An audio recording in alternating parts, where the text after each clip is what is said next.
Just a quick little thing to begin with. The video you see in the background here is a completely unrelated Battlefield 4 video that just some random gameplay.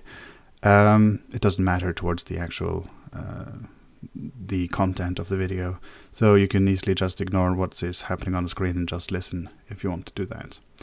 Okay, let's just jump right into it. Today, a word you only really know and use because you're a gamer. Loot, or looting. Looting, also refers to as sacking, plundering, despoiling, despoliation, and pillaging, is the indiscriminate taking of goods by force as part of a military or political victory, or during a catastrophe such as a war, natural disaster, or rioting. Looting is loosely distinguished from scavenging in terms of objects taken. Scavenging implies taking of essential items such as food, water, shelter, or other materials needed for survival, while looting implies items of luxury or not necessary for survival, such as artwork or precious metal or other valuables. The proceeds of all these activities can be described as loot, plunder, spoils, or pillage. Looting in a gaming context, specifically in massively multiplayer online games, is the process by which a player character obtains items, or loot, such as in-game currency, spells, equipment, or weapons, often from the corpse of a creature or possibly from the corpse of another player. These looted items will be placed into the player's own inventory. Loot is considered as a reward for killing a creature or another player, and greater quality rewards are of course given from higher difficulty enemies. These days there have been a large development of how loot is split amongst those who participated in killing of the monster. The act of grouping up to kill higher level monsters or specifically designed super tough enemies, also called bosses, allows for greater reward for those helping out. The way loot has been split amongst the group has seen many iterations over the past few years in online gaming and has developed. Here are some of the examples that I remember. Loot Master. Early on, people who participated would have one man dedicated as a so-called loot master. He would look at what had dropped and, through either a vote, necessity, or previous agreements, he would decide who got that piece of equipment. An issue came to light, though, with this type of system, because even though the loot master was the person dedicated to decide who got that piece of equipment, there was rarely any actual barriers built into the actual video game to stop any random player from just going up and stealing whatever they wanted from that monster or boss's corpse. This, in addition to dishonest loot masters, gave the rise to the phrase ninja looting. A ninja looter is a person who would take or steal a piece of equipment from a group loot that was meant for someone else. And the growing instances of dishonest people and dishonest loot masters brought around the development of a role system to handle how loot was split amongst a group.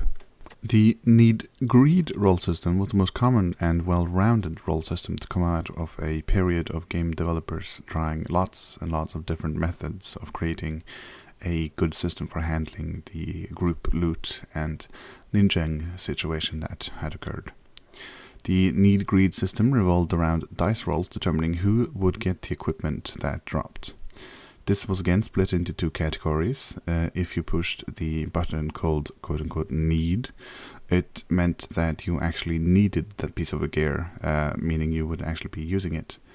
And you would perform a dice roll against other people who also pressed the need button. If anyone had pressed the need button, the greed button would be ignored altogether. If, on the other hand, no one had pressed the need button, everyone who pressed the greed button would perform a dice roll. Normally these dice rolls would be from 1 to 100, regardless, to determine who would get that piece of gear. The term greed came because if you didn't actually need the piece, meaning you would actually be, using it, it would normally mean that you wanted it for profit to, just sell to a vendor or something like that.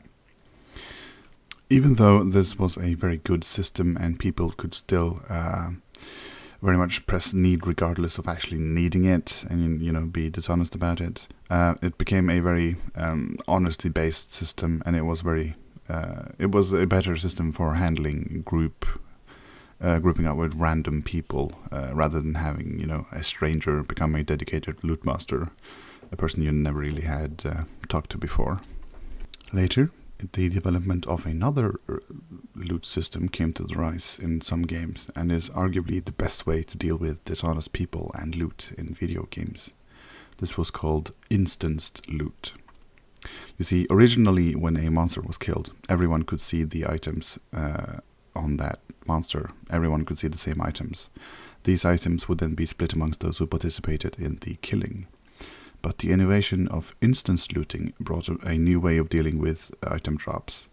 Instance loot refers to the fact that each player gets their own instance of the loot, independent of the others in the party.